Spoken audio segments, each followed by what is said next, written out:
Hi friends, എല്ലാവർക്കും സ്നേഹൻസിൻ്റെ പുതിയൊരു വീഡിയോയിലേക്ക് സ്വാഗതം. ഇന്ന് LDCയുടെ ഫസ്റ്റ് സിലബസിലെ ടോപ്പിക്കായിട്ടുള്ള യൂറോപ്യന്മാരുടെ വരവ് എന്നുള്ളതാണ് ചെയ്യുന്നത്. ഇതിൽ പോർച്ചുഗീസുകാർ, ബ്രിട്ടീഷുകാർ, ഡച്ചുകാർ, ഫ്രഞ്ചുകാർ ഇവർ 4 പേരുടെയും വരവിനെക്കുറിച്ചും അതുപോലെ അവരുടെ സംഭാവനയെക്കുറിച്ചും ഒറ്റ വീഡിയോയിൽ ചെയ്യുകയാണ്. അപ്പോൾ നമുക്കൊരു റിവിഷനായിട്ട് ഇതിനെ കണക്കാക്കാം. ഫസ്റ്റ് അവർ വന്ന ആ ഒരു ഓർഡർ അനുസരിച്ചിട്ട് പോർച്ചുഗീസുകാരാണ് ആദ്യം ഇന്ത്യയിലേക്ക് എത്തുന്നത്. ഫസ്റ്റ് പോർച്ചുഗീസുകാരാണ് ആദ്യം ഇന്ത്യയിലേക്ക് എത്തുന്നത്. പിന്നീട് ഡച്ചുകാരാണ് എത്തുന്നത്. പോർച്ചുഗീസുകാരെ പറങ്കികൾ എന്നും ഡച്ചുകാരെ ലന്തക്കാർ എന്നുമാണ് വിളിക്കുന്നത്. അതുപോലെ മൂന്നാമതായിട്ട് ഇന്ത്യയിലേക്ക് എത്തുന്നത് ബ്രിട്ടീഷുകാരാണ്. ബ്രിട്ടീഷുകാരെ നമ്മൾ വെള്ളക്കാർ എന്നാണ് വിളിക്കുന്നത്. ലാസ്റ്റായിട്ട് ഇന്ത്യയിലേക്ക് എത്തുന്നത് ഫ്രഞ്ചുകാരാണ്. ഫ്രഞ്ചുകാരെ പരന്ത്രീസുകാർ എന്നാണ് വിളിക്കുന്നത്. പോർച്ചുഗീസുകാരെ പറങ്കികൾ എന്നും ഡച്ചുകാരെ ലന്തക്കാരെന്നും ബ്രിട്ടീഷുകാരെ വെള്ളക്കാരെന്നും ഫ്രഞ്ചുകാരെ പരന്ത്രീസുകാരെന്നൊക്കെ വിളിക്കുന്നുണ്ട്. അപ്പോൾ നമുക്കൊരു കോഡ് അറിയാം. ഇവർ വന്ന ആ ഒരു ഓർഡർ ചോദിക്കുകയാണെങ്കിൽ നമ്മൾ കേട്ടിട്ടുള്ളൊരു കോഡ് തന്നെയാണ് പോഡ ബീഫെ എന്നുള്ളത് അല്ലേ. അപ്പം പോ എന്നുള്ളത് പോർച്ചുഗീസുകാർ, ഡ എന്നുള്ളത് ഡച്ചുകാർ, ബീഫിൽ ബി എന്നുള്ളത് ബ്രിട്ടീഷുകാർ, ഫേ എന്ന് വിളിക്കുന്നത് ബീഫേ എന്നുള്ള ഫ എന്നുള്ളത് ഫ്രഞ്ചുകാർ. അപ്പോൾ ഇങ്ങനെ നമുക്ക് ഓർത്തിരിക്കാം. ഓക്കെ, ഇതിൽ ഇന്ത്യയിൽ ആദ്യം എത്തിയ വിദേശികൾ എന്ന് ചോദിക്കുകയാണെങ്കിൽ അറബികൾ എന്നാണ് പറയേണ്ടത്. ഇന്ത്യയിൽ ആദ്യമായിട്ടെത്തിയ വിദേശികൾ ആരാണെന്ന് ചോദിക്കുകയാണെങ്കിൽ അറബികളാണ്. എന്നാൽ ഇന്ത്യയിലേക്ക് ആദ്യമായിട്ടെത്തിയ യൂറോപ്യന്മാർ ആരാണെന്ന് ചോദിക്കുകയാണെങ്കിൽ അത് പോർച്ചുഗീസുകാരാണ്. മാറിപ്പോവരുത്. ഇന്ത്യയിൽ ആദ്യം എത്തിയ വിദേശികൾ ആരാണെന്ന് ചോദിക്കുകയാണെങ്കിൽ അത് അറബികളാണ്. ഇന്ത്യയിൽ ആദ്യമായി എത്തിയ യൂറോപ്യന്മാർ ആരാണെന്ന് ചോദിക്കുകയാണെങ്കിൽ അത് പോർച്ചുഗീസുകാരാണ്. ഓക്കെ, ഇനി പോർച്ചുഗീസുകാരെ കുറിച്ചാണ് പറയുന്നത്. പോർച്ചുഗീസുകാർ 2 ഘട്ടമായിട്ടാണ് ഇന്ത്യയിലേക്ക് എത്തിയിട്ടുള്ളത്. അപ്പം ആദ്യ വരവിൽ എന്തൊക്കെ നടന്നു നോക്കാം. പോർച്ചുഗീസുകാർ കടൽ മാർഗം ഇന്ത്യയിലെത്തുന്ന ആദ്യ പോർച്ചുഗീസുകാരനാണ് വാസ്കോ ഡ ഗാമ. 1498 അദ്ദേഹം ഇന്ത്യയിലെത്തുന്നത്. എവിടെയായിരുന്നു അദ്ദേഹം കപ്പലിറങ്ങിയത്? കാപ്പാട് ബീച്ചിൽ അല്ലേ. അപ്പോൾ കടൽ മാർഗം ഇന്ത്യയിലെത്തുന്ന ആദ്യ പോർച്ചുഗീസുകാരനാണ് വാസ്കോ ഡ ഗാമ 1498. അദ്ദേഹത്തിൻ്റെ ലക്ഷ്യം എന്ന് പറയുന്നത് ഇന്ത്യയിൽ പുതിയ വാണിജ്യ മാർഗം ഉണ്ടാക്കുക എന്നതായിരുന്നു. ഇന്ത്യയിൽ പുതിയ വാണിജ്യ മാർഗം ഉണ്ടാക്കുക എന്നതായിരുന്നു അദ്ദേഹത്തിൻ്റെ ലക്ഷ്യം. പോർച്ചുഗീസ് രാജാവ് ആയിരുന്നു ഡോം മാനുവൽ. അദ്ദേഹത്തിൻ്റെ നിർദ്ദേശപ്രകാരമാണ് വാസ്കോ ഡ ഗാമ ഇന്ത്യയിലെത്തിയത്. അപ്പം അദ്ദേഹത്തിൻ്റെ ലക്ഷ്യം ഇന്ത്യയിൽ പുതിയ വാണിജ്യ മാർഗം ഉണ്ടാക്കുക എന്നതായിരുന്നു. അപ്പോൾ അന്നത്തെ പോർച്ചുഗീസ് രാജാവാണ് ഡോം മാനുവൽ. ഈ ഡോം മാനുവലിൻ്റെ നിർദ്ദേശപ്രകാരമാണ് വാസ്കോ ഡ ഗാമ ഇന്ത്യയിലെത്തുന്നത്. അദ്ദേഹം യാത്ര പുറപ്പെട്ടത് 1497. ലിസ്ബാർ എന്ന് പറഞ്ഞ സ്ഥലത്ത് വെച്ചിട്ടാണ് അദ്ദേഹം യാത്ര തുടങ്ങുന്നത്. അദ്ദേഹം സഞ്ചരിച്ച കപ്പലാണ് സെൻറ്റ് ഗബ്രിയേൽ. ഏതാണ്? വാസ്കോ ഡ ഗാമ സഞ്ചരിച്ച കപ്പലാണ് സെൻറ്റ് ഗബ്രിയേൽ. അദ്ദേഹം കപ്പലിറങ്ങുന്നത് കാപ്പാടാണ്. കോഴിക്കോട് ജില്ലയിലെ കാപ്പാട് കടപ്പുറത്താണ് അദ്ദേഹം കപ്പലിറങ്ങുന്നത്. 1497 അദ്ദേഹം യാത്ര പുറപ്പെട്ട് 1498 അദ്ദേഹം കാപ്പാട് ബീച്ചിൽ കപ്പലിറങ്ങുന്നത്.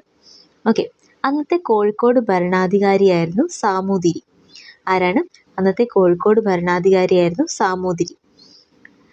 ഗാമയുടെ മടക്കം, അതായത് അദ്ദേഹം ഇന്ത്യയിൽ വന്ന് തിരിച്ചു പോയത് 1499. പിറ്റേത്തെ വർഷം അല്ലേ. 1498 അദ്ദേഹം കാപ്പാട് ബീച്ചിൽ കപ്പലിറങ്ങി. 1499 അദ്ദേഹം തിരിച്ചുപോയി. അതിൻ്റെ ഇടയ്ക്ക് എന്തൊക്കെ നടന്നു നോക്കാം. 1540 പോർച്ചുഗീസ് കോഴിക്കോടും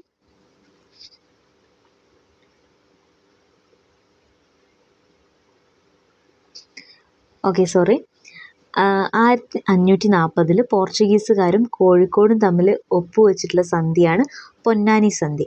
ഏതാണ്? 1540 പോർച്ചുഗീസും കോഴിക്കോടും തമ്മിൽ ഒപ്പുവെച്ച സന്ധിയാണ് പൊന്നാനി സന്ധി.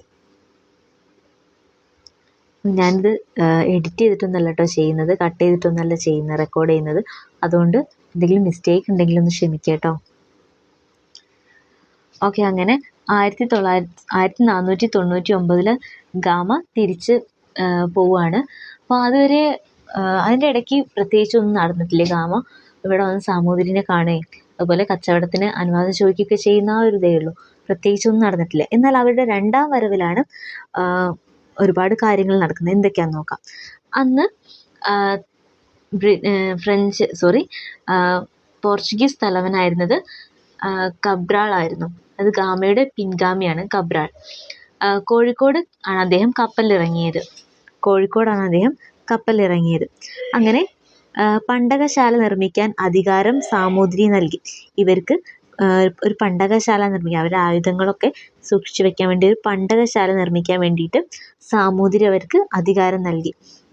എന്നാൽ തർക്കത്തെ തുടർന്ന് ഇത് കത്തിച്ചു. തർക്കത്തെ തുടർന്ന് ഇത് കത്തിച്ചു.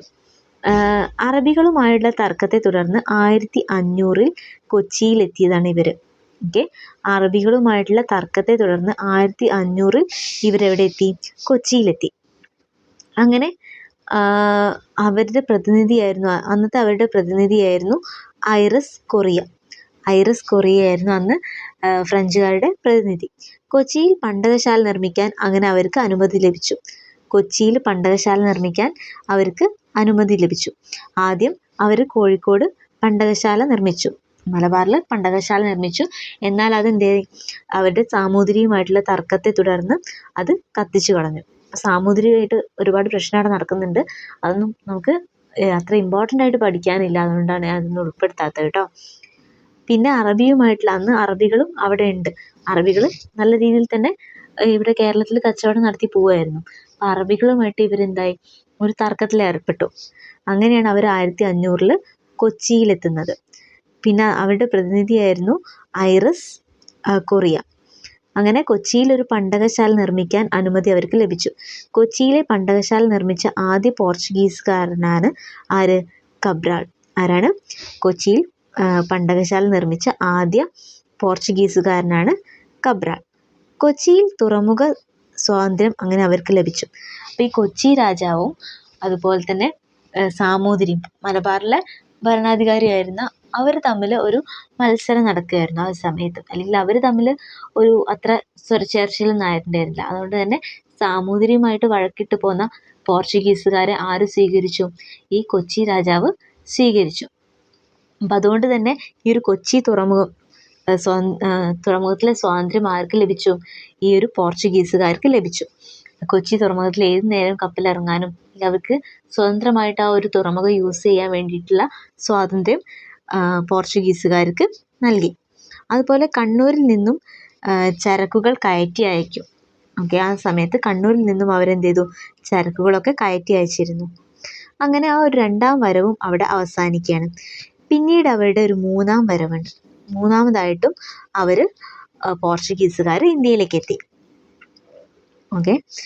അത് 1502 1502 വാസ്കോഡ ഗാമ വീണ്ടും കേരളത്തിലെത്തി. അപ്പം 1499 തിരിച്ചു പോയ വാസ്കോഡ ഗാമ വീണ്ടും കേരളത്തിലെത്തുന്നത് എന്നാണ്? 1502 അന്നത്തെ അദ്ദേഹത്തിൻ്റെ ലക്ഷ്യം എന്ന് പറയുന്നത് അറബികളെ പുറത്താക്കണം എന്നതായിരുന്നു. അന്നത്തെ അദ്ദേഹത്തിൻ്റെ ലക്ഷ്യം അറബികളെ പുറത്താക്കണം എന്നതായിരുന്നു ലക്ഷ്യം. എന്ന് സാമൂതിരിയോട് അഭ്യർത്ഥിച്ച വ്യക്തിയാണ് ആര്? Vasco da gamma.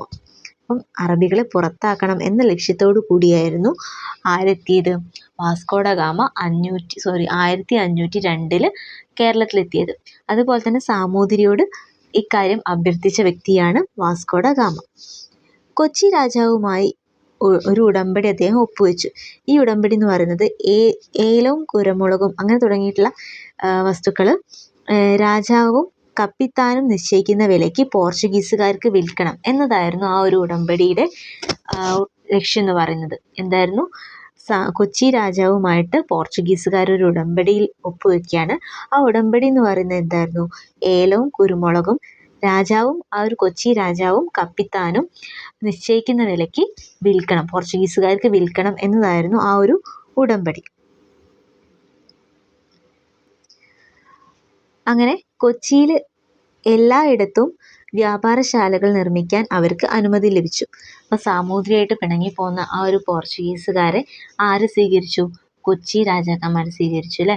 അങ്ങനെ കൊച്ചിയിൽ എല്ലാ സ്ഥലത്തും വ്യാപാരശാലകൾ നിർമ്മിക്കാനുള്ള അനുമതി ഈ പോർച്ചുഗീസുകാർക്ക് ലഭിച്ചു. അതുപോലെ തന്നെ മാനുവൽ കോട്ട പണി കഴിപ്പിച്ചു. ആരാണ്?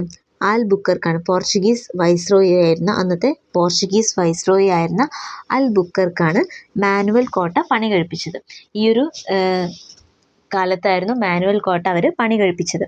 ആദ്യ പോർച്ചുഗീസ് വൈസ്രോയിയാണ് അൽമേഡ. ആരാണ്? ആദ്യ പോർച്ചുഗീസ് വൈസ്രോയി ആയിരുന്നു അൽമേഡ. അദ്ദേഹത്തിൻ്റെയാണ് നീല ജലനയം. എന്താണ്?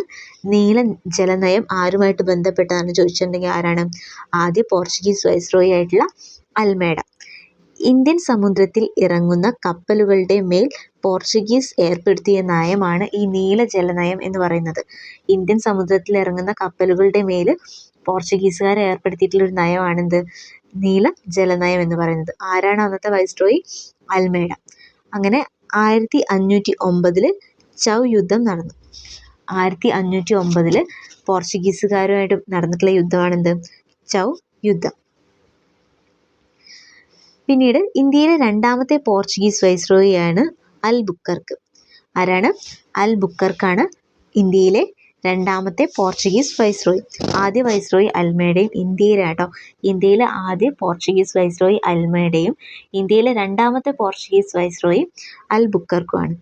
ഇന്ത്യൻ പോർച്ചുഗീസ് സാമ്രാജ്യ സ്ഥാപകൻ എന്നാണ് അൽബുക്കർക്ക് അറിയപ്പെടുന്നത്. എന്താണ്? ഇന്ത്യൻ പോർച്ചുഗീസ് സാമ്രാജ്യ സ്ഥാപകൻ എന്നാണ് അറിയപ്പെടുന്നത്. അദ്ദേഹം നിർമ്മിച്ചതാണെന്ത്? പള്ളിപ്പുറം കോട്ട. 1503 പള്ളിപ്പുറം കോട്ട ആര് പണി കഴിപ്പിച്ചതാണ്? അൽബുക്കർക്ക്. അതുപോലെ ഇദ്ദേഹം ഗോവ പിടിച്ചെടുത്തു. പിന്നെയോ തലസ്ഥാനം ഗോവയിലേക്ക് മാറ്റി. ഓക്കെ, ഇത്തരം കാര്യങ്ങളൊക്കെ അദ്ദേഹം ചെയ്തതാണ്. പിന്നെ സതി നിരോധിച്ചു. ആരാണ്? അൽബുക്കർക്കാണ് സതി നിരോധിച്ചത്. പിന്നെയോ നാണയ സമ്പ്രദായം ഏർപ്പെടുത്തി. ഇതൊക്കെ പോർച്ചുഗീസുകാർ അവരുടെ സംഭാവനകൾ ഉൾപ്പെടുത്താം കേട്ടോ. ഏതൊക്കെയാണ്? പള്ളിപ്പുറം കോട്ട പണി കഴിപ്പിച്ചു, ഗോവ പിടിച്ചെടുത്തു, തലസ്ഥാനം ഗോവയിലേക്ക് മാറ്റി, സതി നിരോധിച്ചു, നാണയ സമ്പ്രദായം ഏർപ്പെടുത്തി, പിന്നെയോ മിശ്ര കോളനി സമ്പ്രദായം കൊണ്ടുവന്നു. എന്താണ്? മിശ്ര കോളനി സമ്പ്രദായം കൊണ്ടുവന്നു. ഇതൊക്കെ പോർച്ചുഗീസുകാരുടെ സംഭാവനകളിൽ പറയും. ഇനിയോ പോർച്ചുഗീസിന് എതിരെ ശക്തമായി പോരാടിയതാണ് കുഞ്ഞാലി മരക്കാർ. നമ്മൾ കേട്ടിട്ടുണ്ടായിരിക്കും, സിനിമയൊക്കെ കണ്ടിട്ടുണ്ടായിരിക്കും കുഞ്ഞാലി മരക്കാർ. പോർച്ചുഗീസുകാർക്ക് എതിരെ ശക്തമായിട്ട് പോരാടിയ ആളുകളായിരുന്നു കുഞ്ഞാലി മരക്കാർ. ഓക്കെ, കുഞ്ഞാലി 1 എന്നറിയപ്പെടുന്നത് കുട്ടി അഹമ്മദ് അലിയാണ്. കുഞ്ഞാലി 2 എന്നറിയപ്പെടുന്നത് കുട്ടി പോക്കർ അലി. അത് അഹമ്മദ് അലിയുടെ മകനാണ്. കുട്ടി പോക്കർ അലി. ഇദ്ദേഹമാണ് കുഞ്ഞാലി 2 എന്നറിയപ്പെടുന്നത്. ഓക്കെ, സാമൂതിരിയുടെ കണ്ടത്തിലേക്കുള്ള പീരങ്കി എന്നറിയപ്പെടുന്ന ഏത് കോട്ടയാണ്? ചാലിയം കോട്ടയാണ്. ഓക്കെ, കുഞ്ഞാലി മരക്കാരന്മാരാണ് ഈ ഒരു പോർച്ചുഗീസിനെതിരെ ശക്തമായിട്ട് പോരാടിയത്. കുഞ്ഞാലി 1 ആരാണ്? കുട്ടി അഹമ്മദ് അലിയും കുഞ്ഞാലി 2 എന്നറിയപ്പെടുന്നത് കുട്ടി പോക്കർ അലിയും. അത് അഹമ്മദ് അലിയുടെ മകൻ. പിന്നെ ചാലിയം കോട്ട അറിയപ്പെടുന്നത് ഏത് പേരിലാണ്? സാമൂതിരിയുടെ കണ്ടത്തിലേക്കുള്ള പീരങ്കി എന്നാണ്. ഓക്കെ, ക്ലിയർ ആവുന്നുണ്ടോ? ഓക്കെ, ഫസ്റ്റ് ഇവിടെ കുറച്ച് ഭാഗം ക്ലിയർ ആവുന്നില്ല അല്ലേ? അത് ഞാൻ വായിച്ചു തരാം, ഒന്ന് ശ്രദ്ധിക്കുക കേട്ടോ. പടമരക്കാർ അല്ലെങ്കിൽ പട്ടുമരക്കാർ എന്നൊക്കെ അറിയപ്പെടുന്ന കുഞ്ഞാലി 3 പടമരക്കാർ അല്ലെങ്കിൽ പട്ടുമരക്കാർ.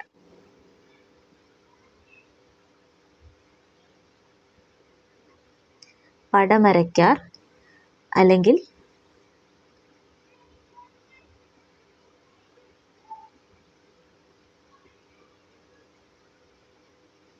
പട്ടുമരക്കാർ എന്നൊക്കെ അറിയപ്പെടുന്നത് ആരാണ്? കുഞ്ഞാലി 3 കുഞ്ഞാലി 3.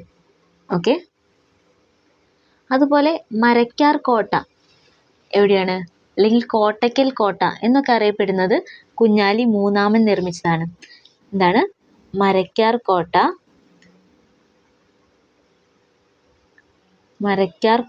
അല്ലെങ്കിൽ കോട്ടയ്ക്കൽ കോട്ട, ഇതൊക്കെ പണി കഴിപ്പിച്ചത് ആരാണ്? കുഞ്ഞാലി 3. പിന്നെ മുസ്ലിങ്ങളുടെ രാജാവ്, ഇന്ത്യൻ സമുദ്രത്തിൻ്റെ ആദിനായകൻ എന്നൊക്കെ അറിയപ്പെടുന്ന കുഞ്ഞാലി 4. എന്താണ്? മുസ്ലിങ്ങളുടെ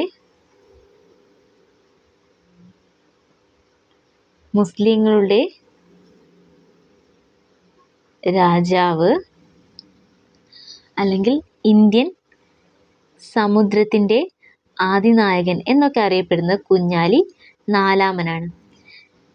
പിന്നെ 1598 മരക്കാർ കോട്ട ആക്രമണം ഉണ്ടാവുകയുണ്ടായി. ഓക്കെ, 1598 മരക്കാർ കോട്ട ആക്രമണം നടന്നു. ആരുമായിട്ടായിരുന്നു? പോർച്ചുഗീസുകാരും സാമൂതിരിയുമായിട്ടായിരുന്നു ഈ ഒരു ആക്രമണം ഉണ്ടായിട്ടുള്ളത്. മരക്കാർ കോട്ട ആക്രമണം ആരൊക്കെ തമ്മിലായിരുന്നു? പോർച്ചുഗീസുകാരും സാമൂതിരിയും തമ്മിൽ.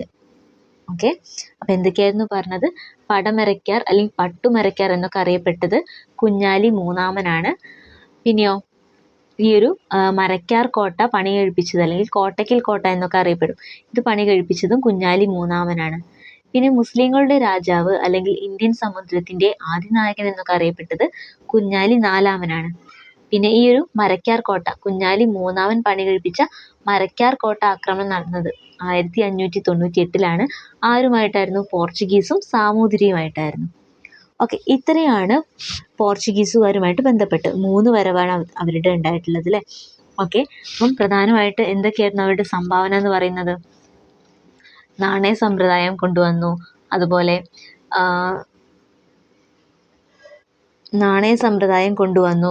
പിന്നെയോ സതി നിർത്തലാക്കി, പിന്നെ ഇന്ത്യയുടെ തലസ്ഥാനം എവിടേക്ക് മാറ്റി? ഗോവയിലേക്ക് മാറ്റി അല്ലേ. കേരളത്തിൻ്റെ തലസ്ഥാനം ഗോവയിലേക്ക് മാറ്റി. പിന്നെയോ പള്ളിപ്പുറം കോട്ട പണി കഴിപ്പിച്ചു. കുഞ്ഞാലി മരക്കാരായിരുന്നു പോർച്ചുഗീസുകാർക്കെതിരെ ശക്തമായി പോരാടിയ വ്യക്തികൾ അല്ലേ. പിന്നെയോ മിശ്ര കോളനി സമ്പ്രദായം കൊണ്ടുവന്നത് ആരായിരുന്നു? പോർച്ചുഗീസുകാരായിരുന്നു. അപ്പം ഇത്രയും മനസ്സിലായോ? മനസ്സിലായിട്ടുണ്ടെങ്കിൽ ഒന്ന് ലൈക്ക് അടിക്കുക കേട്ടോ. നിങ്ങളുടെ അഭിപ്രായം താഴെ കമൻ്റായിട്ട് അറിയിക്കണേ.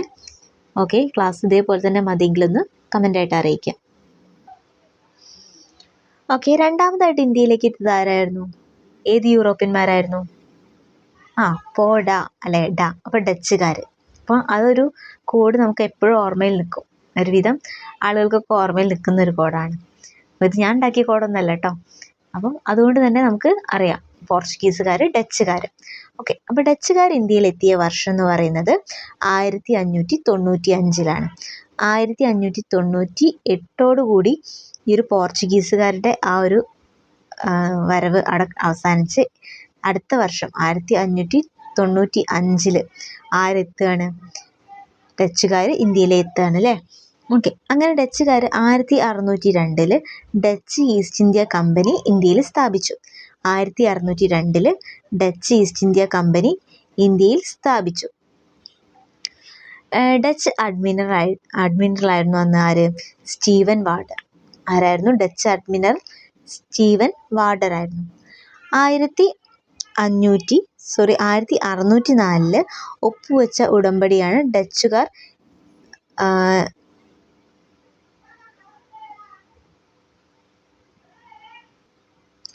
1604 ഒപ്പുവെച്ച ഉടമ്പടിയാണ് ഡച്ചുകാർ ഇന്ത്യൻ രാജാവുമായിട്ട് ഒപ്പുവെച്ച ആദ്യ ഉടമ്പടി എന്ന് പറയുന്നത്. എന്താണ്? ഡച്ചുകാർ ഒരു ഇന്ത്യൻ രാജാവുമായിട്ട് ഒപ്പുവെച്ച ആദ്യ ഉടമ്പടി എന്ന് പറയുന്നത് 1604 ഒപ്പുവെച്ച ഉടമ്പടിയാണ്. ഓക്കെ, അന്നത്തെ അഡ്മിറലാണ് വാൻ ഗോയിൻസ്. ആരാണ്? വാൻ ഗോയിൻസ്. 1658 അവരെന്ത് ചെയ്തു? കൊല്ലം പിടിച്ചടക്കി. 1658 ഡച്ചുകാരെന്തായി? കൊല്ലം പിടിച്ചടക്കി. കൂടാതെ 1663 ജനുവരി 6 കൊച്ചിയും പിടിച്ചടക്കി. 1658 കൊല്ലം പിടിച്ചടക്കി.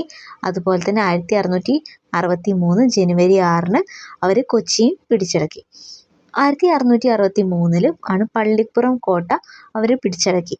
ഓക്കെ, അപ്പോൾ ആര് പണി കഴിപ്പിച്ചായിരുന്നു പള്ളിപ്പുറം കോട്ട? പോർച്ചുഗീസുകാർ അല്ലേ. അത് ഫ്രഞ്ചുകാർ പിടിച്ചടക്കി. 1663 ഫ്രഞ്ചുകാർ പിടിച്ചടക്കി. അങ്ങനെ അതുമായിട്ട് ബന്ധപ്പെട്ടുള്ള സന്ധിയാണ് അഴിമുഖ സന്ധി. പള്ളിപ്പുറം കോട്ട പിടിച്ചടക്കിയതുമായിട്ട് ബന്ധപ്പെട്ടുള്ള സന്ധിയാണ് എന്ത്? അഴിമുഖം സന്ധി. പള്ളിപ്പുറം കുഷ്ഠരോഗികൾക്കായിട്ട് ഈ ഫ്രഞ്ചുകാർ ഒരു ആശുപത്രി പണി കഴിപ്പിക്കുകയുണ്ടായിട്ടുണ്ട്. പള്ളിപ്പുറം കുഷ്ഠരോഗികൾക്കായിട്ടുള്ള ഒരു ആശുപത്രി പണി കഴിപ്പിച്ചു. ഓക്കെ, 1643 ഉടമ്പടി പ്രകാരം പുറക്കാട്, കായംകുളം എന്നിവിടങ്ങളിലെ പ്രധാന ചെറുകിട രാജാക്കന്മാരുമായുള്ള ഉടമ്പടിയാണെന്ത്? 1643 ഉടമ്പടി എന്ന് പറയുന്നത്. ഇതിൽ പരുത്തി, ഇരുമ്പ്, തകരം, കറുപ്പ്, ചന്ദനം എന്നിവ ഡച്ചിൽ നിന്ന് വാങ്ങാം. പകരം കുരുമുളക് ഡച്ചുകാർക്ക് മാത്രമായിട്ട് നൽകണമെന്നതായിരുന്നു അവരുടെ നിർദ്ദേശം. എന്തായിരുന്നു ഒന്നുകൂടി പറയാം.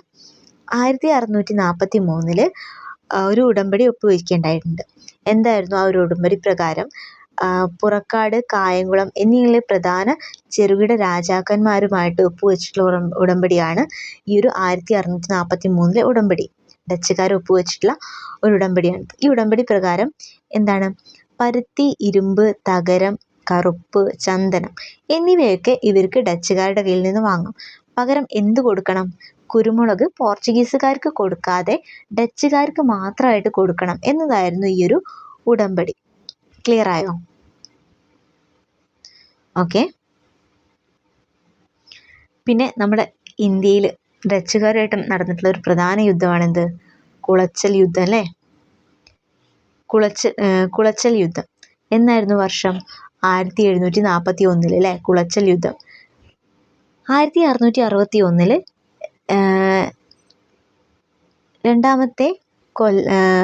രണ്ടാമതായിട്ട് കൊല്ലം പിടിച്ചെടുത്തു. അപ്പോൾ 1661 അവർ വീണ്ടും എന്തായി? കൊല്ലം പിടിച്ചെടുത്തു. ഡച്ചുകാരുടെ വാണിജ്യ കേന്ദ്രങ്ങളായിരുന്നു കേരളത്തിലെ ഡച്ചുകാരുടെ വാണിജ്യ കേന്ദ്രങ്ങളായിരുന്നു കൊല്ലവും കൊച്ചിയും. ഏതൊക്കെയായിരുന്നു? കൊല്ലവും കൊച്ചിയും. ഇത് രണ്ടും അവർ പിടിച്ചെടുത്തിട്ടുണ്ട് അല്ലേ? അങ്ങനെ 1798 പള്ളിപ്പുറം കോട്ട തിരുവിതാംകൂറിന് വീണ്ടും അവർ കൈമാറി. പള്ളിപ്പുറം കോട്ട പിടിച്ചെടുത്തിട്ടുണ്ടായിരുന്നു. അതിൻ്റെ ഭാഗമായിട്ട് ഒരു അഴിമുഖം സന്ധിയൊക്കെ ഒപ്പിട്ടുണ്ടായിരുന്നു അല്ലേ? അപ്പം ഈ ഒരു പള്ളിപ്പുറം കോട്ട 1798 അവരെന്തായി? തിരുവിതാംകൂറിന് കൈമാറി.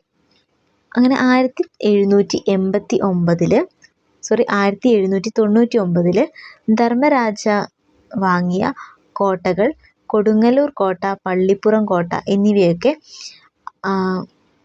ധർമ്മരാജ വാങ്ങിയ കോട്ടകളായിരുന്നു. 1799 ധർമ്മരാജ വാങ്ങിയ കോട്ടകളാണ് കൊടുങ്ങല്ലൂർ കോട്ടയും പള്ളിപ്പുറം കോട്ടയും. പള്ളിപ്പുറം കോട്ട തിരുവിതാംകൂറിന് കൈമാറി എന്ന് പറഞ്ഞല്ലോ. അങ്ങനെ അവർ വാങ്ങിയിട്ടുള്ള കോട്ടയാണ് ഇതൊക്കെ. കൊടുങ്ങല്ലൂർ കോട്ടയും പള്ളിപ്പുറം കോട്ടയും. ക്ലിയർ ആയോ? ചെറിയ മിസ്റ്റേക്കൊക്കെ വരും കേട്ടോ. ഞാൻ എഡിറ്റ് ചെയ്യാതെയായിട്ടോ എടുക്കുന്നത്. അപ്പം കട്ട് ചെയ്തല്ല എടുക്കുന്നത്. അതുകൊണ്ട് ചെറിയ ചെറിയ മിസ്റ്റേക്കൊക്കെ വരും. ഒന്ന് ക്ഷമിക്കാം. നിങ്ങൾക്ക് ക്ലാസ് ഇഷ്ടമായിട്ടുണ്ടെങ്കിൽ ഒന്ന് ലൈക്ക് ചെയ്യുക കേട്ടോ. ഓക്കെ. മനസ്സിലാവാത്ത അല്ലെങ്കിൽ ചെറിയ കൺഫ്യൂഷൻ വരുന്ന ഭാഗങ്ങളൊക്കെ ഞാൻ വീണ്ടും പറഞ്ഞുതരാം. അപ്പോൾ അതൊന്ന് ശ്രദ്ധിക്കാം. ഓക്കെ.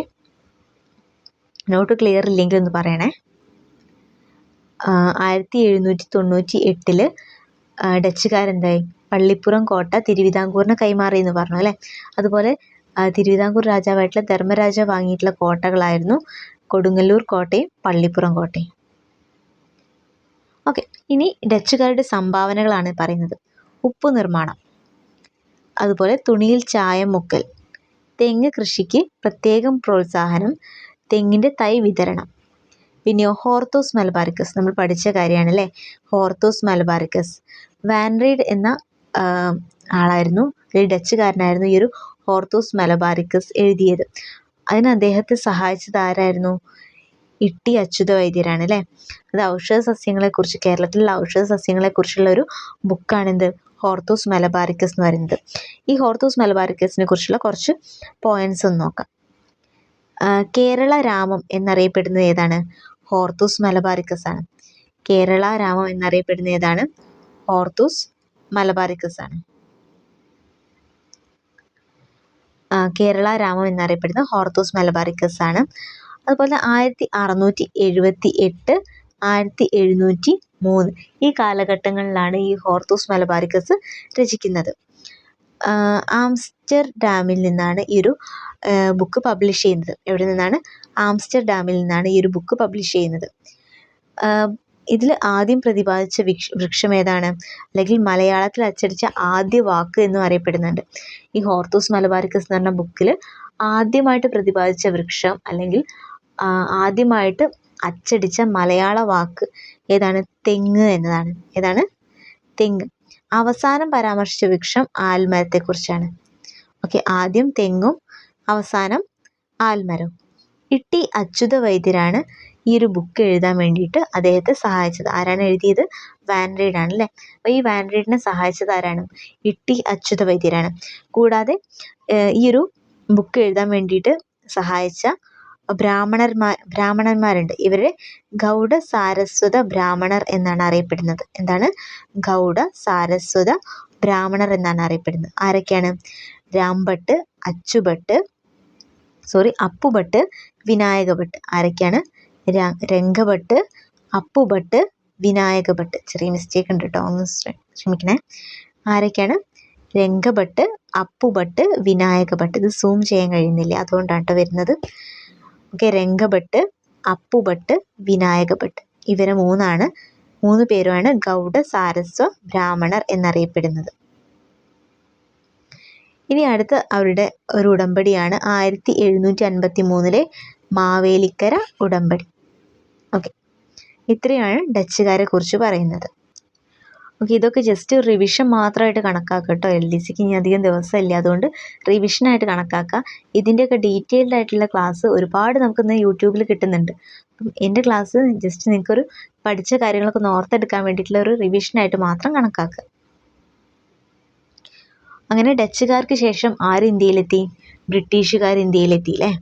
അപ്പോൾ നമുക്ക് ഈ ഡച്ചുകാർ വന്ന സമയത്ത് തന്നെ പോർച്ചുഗീസുകാരും ഡച്ചുകാരും തമ്മിലുള്ളൊരു യുദ്ധങ്ങളൊക്കെ നടക്കുന്നുണ്ട് കേട്ടോ. അപ്പം ഈ ഡച്ചുകാർക്ക് എന്തായിരുന്നു? പോർച്ചുഗീസുകാരെ എങ്ങനെയെങ്കിലും അവിടുന്ന് പറഞ്ഞയക്കണം എന്നുള്ള ആ ഒരു കൺസെപ്റ്റ് ആയിരുന്നു ഉണ്ടായിരുന്നത്. പോർച്ചുഗീസുകാരെ കൊണ്ട് ഈ ഒരു സാമൂതിരിമാരൊക്കെ അത്രയും പൊറുതി മുട്ടി നിൽക്കുകയായിരുന്നു. അപ്പോൾ അവർ ഡച്ചുകാർക്ക് കൂടുതൽ സപ്പോർട്ട് നൽകി. ഡച്ചുകാരെ കൊണ്ട് ഈ ഒരു പോർച്ചുഗീസുകാരെ തുരത്തി ഓടിക്കാൻ കഴിയുള്ളൂ എന്ന് അവർക്ക് മനസ്സിലായതുകൊണ്ട് ഡച്ചുകാരെ അവർ കൂടുതൽ സപ്പോർട്ട് ചെയ്യുകയൊക്കെ ചെയ്തിട്ടുണ്ട്.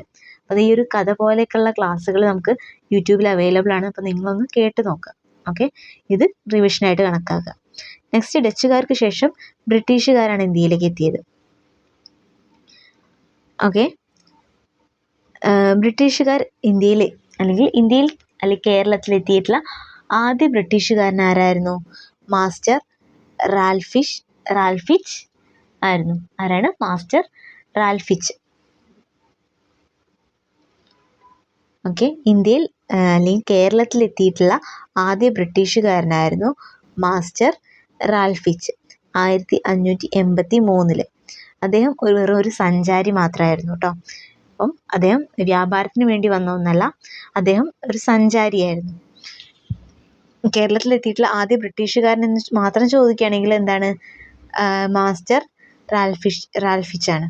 ഓക്കെ, എന്നാൽ ഇംഗ്ലീഷ് ഈസ്റ്റ് ഇന്ത്യ കമ്പനി സ്ഥാപിച്ച വർഷം ആണ് 1600 ഡിസംബർ 31. എവിടെയായിരുന്നു?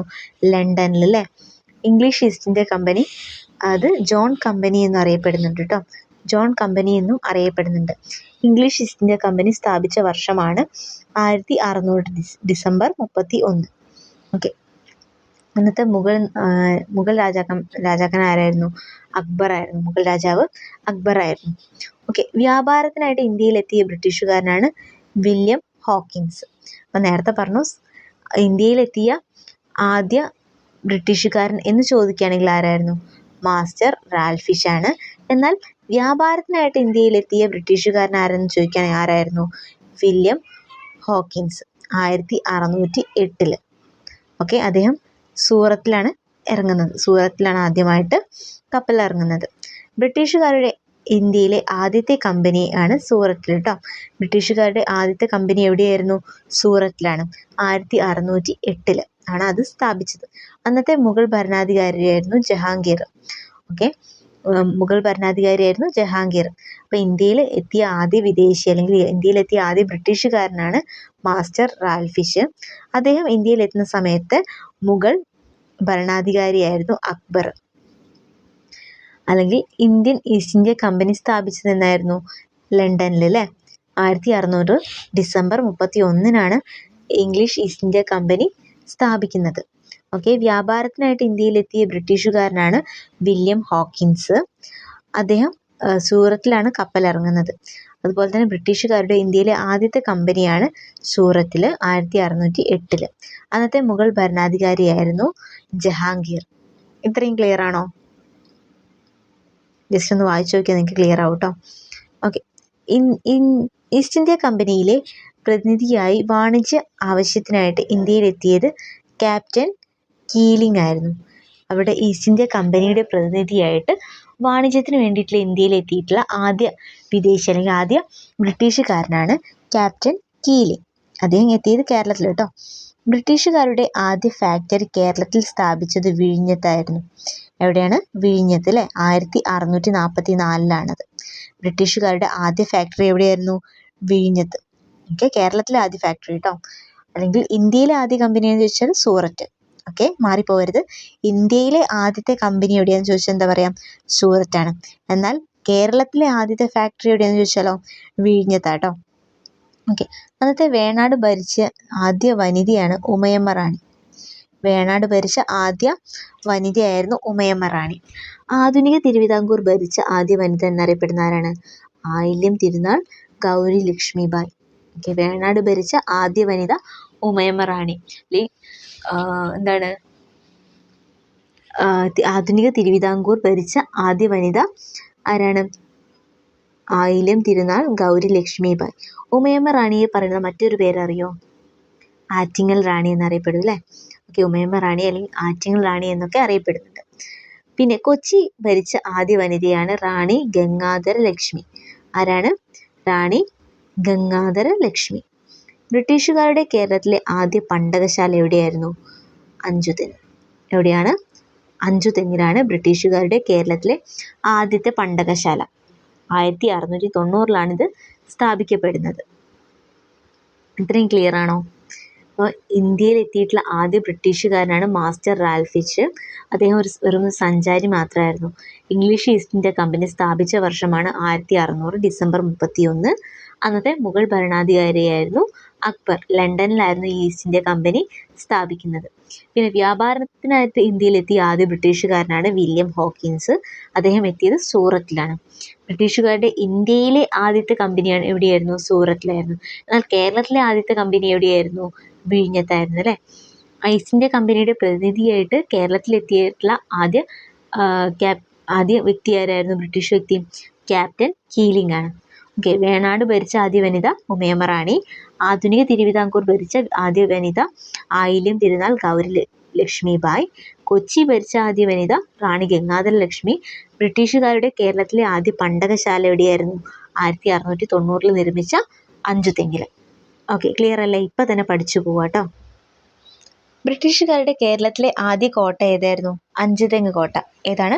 അഞ്ചുതെങ്ങ് കോട്ട. 1695 അഞ്ചുതെങ്ങ് കോട്ടയാണ്. അപ്പം കേരളത്തിലെ ആദ്യ പണ്ടകശാലയും ആദ്യത്തെ കോട്ടയും എവിടെ തന്നെയാണ്? അഞ്ചുതെങ്ങ് തന്നെയാണ് അല്ലേ. ഇന്ത്യയിലെ ആദ്യ കോട്ട ഏതാണ്? സെൻറ്റ് ജോർജ് കോട്ടയാണ് കേട്ടോ. ഇത് കേരളത്തിലെ ആദ്യ കോട്ടയാണ് അഞ്ചുതെങ്ങ് കോട്ട. ഇന്ത്യയിലെ ആദ്യ കോട്ട എന്ന് ചോദിച്ചാൽ ഏതാണ്? സെൻറ്റ് ജോർജ് കോട്ട. മാറിപ്പോകരുതേ. കേരളത്തിലെ ആദ്യ കോട്ട അഞ്ചുതെങ്ങ് കോട്ടയും ഇന്ത്യയിലെ ആദ്യ കോട്ട സെൻറ്റ് ജോർജ് കോട്ടയാണ്. ഇത് മദ്രാസിലാട്ടോ. സെൻറ്റ് ജോർജ് കോട്ട മദ്രാസിലാണ്. 1644 സെൻറ്റ് ജോർജ് കോട്ട പണി കഴിപ്പിക്കുന്നത്. ഇനി അഞ്ചുതെങ്ങ് കലാപം നമ്മൾ പഠിച്ച കാര്യമാണല്ലേ. അഞ്ചുതെങ്ങ് കലാപം 1697 നടന്നിട്ടുള്ള അഞ്ചുതെങ്ങ് കലാപം ആർക്കെതിരെയായിരുന്നു? ബ്രിട്ടീഷുകാർക്കെതിരെ നടന്നിട്ടുള്ള ആദ്യ കലാപമാണ് അഞ്ചുതെങ്ങ് കലാപം.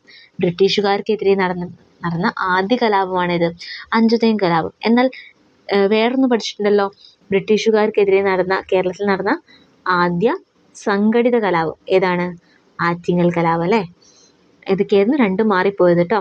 ബ്രിട്ടീഷുകാർക്കെതിരെ നടന്ന ആദ്യ കലാപമാണെന്ത്? അഞ്ചുതെങ്ങ് കലാപം. എന്നാൽ ബ്രിട്ടീഷുകാർക്കെതിരെ നടന്ന ആദ്യ സംഘടിത കലാപം എന്ന് ചോദിച്ചാൽ ഏതാണ്? ആറ്റിങ്ങൽ കലാപം. 1721 ഏപ്രിൽ 15. അഞ്ചുതെങ്ങ് കലാപം എന്നായിരുന്നു? 1697. ഓക്കെ, അഞ്ചുതെങ്ങ് കലാപം നടക്കുന്ന സമയത്ത് വേണാട് ഭരണാധികാരിയായിരുന്നു രവിവർമ്മ. ഓക്കെ, ബ്രിട്ടീഷുകാർക്കെതിരെ നടന്ന ആദ്യ സംഘടിത കലാപം കേരളത്തിലാണേ രണ്ടും. സംഘടിത കലാപം ഏതായിരുന്നു? ആറ്റിങ്ങൽ കലാപം. വർഷം 1721 ഏപ്രിൽ 15. ഈ ആറ്റിങ്ങൽ കലാപത്തെ തുടർന്ന് വധിക്കപ്പെട്ട ബ്രിട്ടീഷ് മേധാവിയായാണ് ഗിൽഫോർഡ്. ആരാണ്? ഗിൽഫോർഡ്. ആറ്റിങ്ങൽ കലാപം നടക്കുന്ന സമയത്ത് വേണാട് ഭരണാധികാരിയായിരുന്നു ആദിത്യവർമ്മ.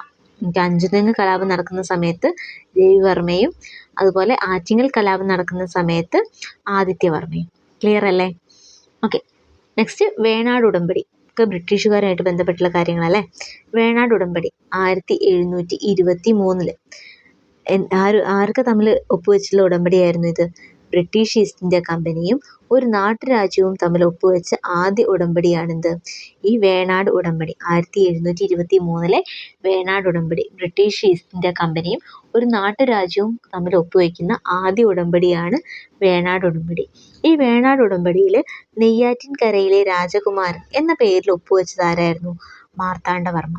ഓക്കെ, നെയ്യാറ്റിൻകരയിലെ രാജകുമാരൻ എന്ന പേരിൽ വേണാട് ഉടമ്പടിയിൽ ഒപ്പുവെച്ചത് ആരായിരുന്നു?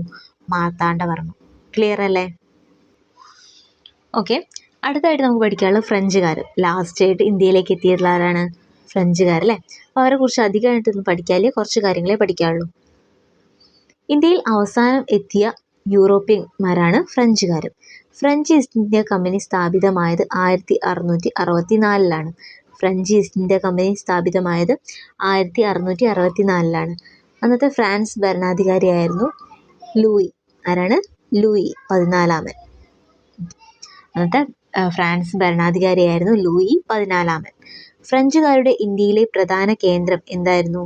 പോണ്ടിച്ചേരി ആയിരുന്നു കേട്ടോ. ഫ്രഞ്ചുകാരുടെ ഇന്ത്യയിലെ പ്രധാന കേന്ദ്രം ഏതായിരുന്നു? പോണ്ടിച്ചേരി. പോണ്ടിച്ചേരിയുടെ പിതാവ് എന്നറിയപ്പെടുന്ന ആരാണ്? ഫ്രാങ്കോയിസ് മാർട്ടിൻ ആണ്. ആരാണ്? Francois Martin.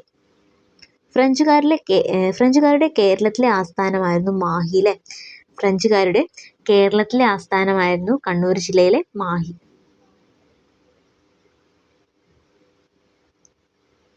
കണ്ണൂരോ കോഴിക്കോടോ? മാഹി.